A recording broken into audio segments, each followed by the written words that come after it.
Kalunos-lunos ang sinapit ng isang batang unggoy matapos mahuli sa bitag nitong March 26, 2025 sa barangay Sicalao, Lasam, Cagayan.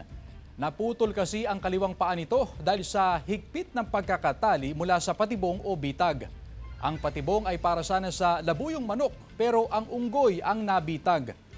Ayon sa isang wildlife volunteer, isang residenteng Aita ang nakahuli sa unggoy. Nagpunta umano sa mga kabahayan para ibenta. Agad namang kinuha ang unggoy at binigyan ng bigas bilang kapalit. Nireport sa Wildlife Rescue at nilapatan ng paunang lunas. Binigyan din ng bitamina para gumaling ang sugat at saka pinakawalan. Ang unggoy ay Philippine Long-tailed Macaque, ang tanging species o uri ng primate na endemic lamang sa Pilipinas.